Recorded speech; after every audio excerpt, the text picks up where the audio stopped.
Hi again. In The Rise of Adventism, we're in part 5 now. Winthrop Hudson's concluding his chapter, A Time of Religious Ferment. He's discussed Mormonism and the Oneida community and some very eccentric groups which are no longer with us, but now he discusses William Miller and Transcendentalism, two enormously influential movements within the 19th century. While others were resolving their doubts and anxieties through new revelations and perfectionist strivings, a Baptist farmer on the Vermont border was busy studying the Bible to gain new light and fresh reassurance from old prophecies. William Miller's story, too, is a familiar one, the story of a simple layman, licensed to preach but never ordained, who calculated that the return of Christ would occur in 1843. He learned to detail his calculations publicly with such effectiveness that vast numbers of people, members of all denominations, throughout the entire northeast section of the country, were caught up in the excitement of the expected advent. Disappointment was followed by disenchantment, but there were many who held firm to the Advent faith while acknowledging that Miller's interpretation of the sequence of events was in error. In the aftermath of the Miller excitement, a wave of interest in Scripture swept, in spiritualism rather than Scripture, swept the country. The notion of communication with the dead, with its long history, had been given new impetus in America by influences from abroad, for instance, the teachings of Emanuel Swedenborg, and by the lively sense of another world engendered by revivalism. But the great impulse to the sweeping tide of interest in making contact with the spirit world came in 1849 from the highly publicized Rochester rappings of the Fox sisters, 13-year-old Margaret, Maggie, and 12-year-old Catherine, Katie.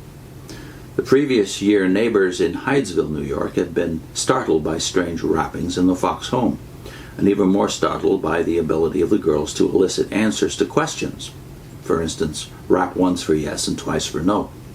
Brought to Rochester for public demonstrations and signed by P.T. Barnum for appearances in New York City, the girls were an overnight sensation.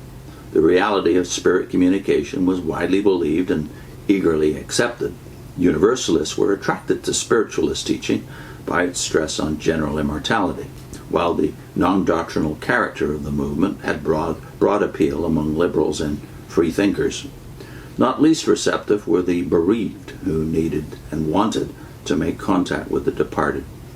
Although it is difficult to generalize about so amorphous a movement, it is clear that spiritualism quickly gained an enlightened and respected following almost everywhere, but most notably in the fashionable Back Bay area of Boston. This latter fact serves as a reminder that the unusual religious ferment of the Jacksonian era was not restricted to those who had come under the influence of popular enthusiastic religion.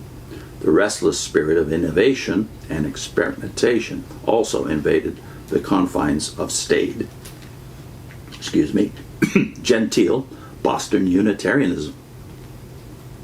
In the 1830s, youthful Unitarians began to turn Jacksonian, not in party affiliation, but in their religious views. The impulse in this direction did not, as was true in upstate New York and elsewhere, spring from hard-driving energies let loose by revivalism.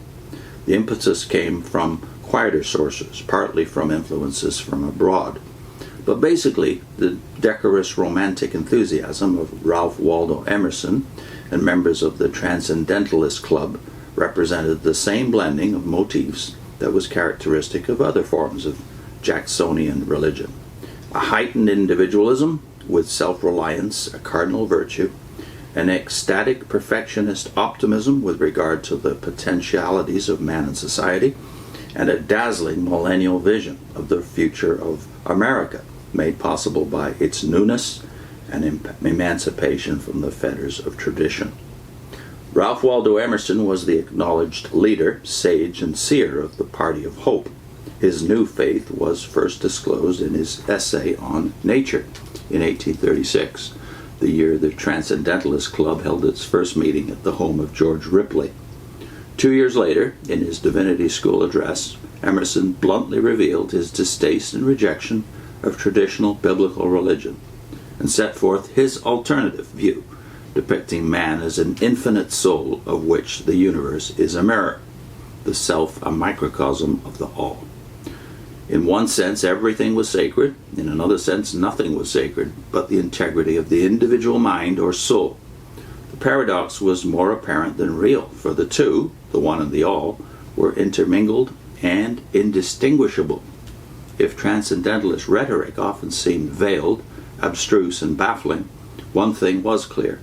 Emerson and his closest devotees were as anti-clerical, anti-ecclesiastical, and anti-traditional as the most extreme Jacksonians.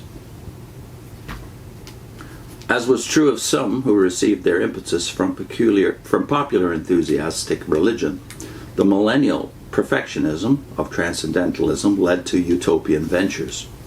In 1841, George Ripley, desiring that practical application be made of the fresh view of religion, resigned from the ministry and with 15 others established Brook Farm as a communitarian society. It was supported largely from the outside, and as funds dwindled, it was turned into a I don't know if the correct pronunciation is Fourierist phalanx. That's spelled Fourierist,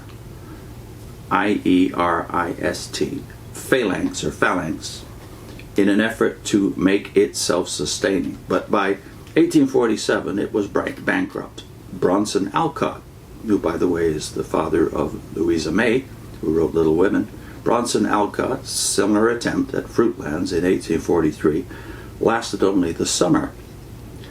Adin Ballou provided more practical management for the Hopedale community he founded in 1841, and it was able to maintain itself for 15 years. Hopedale's ultimate failure, Ballou remarked with sadness, was not financial, but moral and spiritual, a deficiency among its members of the requisite graces of spirit and character necessary to its success. While Transcendentalism, through its galaxy of distinguished literary figures, had wide influence in shaping the general cultural climate, it was too elitist to be more than a minor manifestation of the religious ferment of the Jacksonian era, the age of the common man. In terms of the broad religious ferment of the time, this was the period when popular, enthusiastic, evangelical religion was the dominant force that supplied the major impetus for the new forms of religious life and expression, which were so characteristic of the restless 30s and 40s of the 19th century. The linking between spiritualism and millennialism and other stuff, self-reliance, the great Emerson gospel, is made more clear when you consult the later occultists, including Johannes Graeber. The spiritist, Johannes Graeber, whose wife was a medium, and the connection of Graeber with Jehovah's Witnesses and their teachings. I've put a link into that series of videos.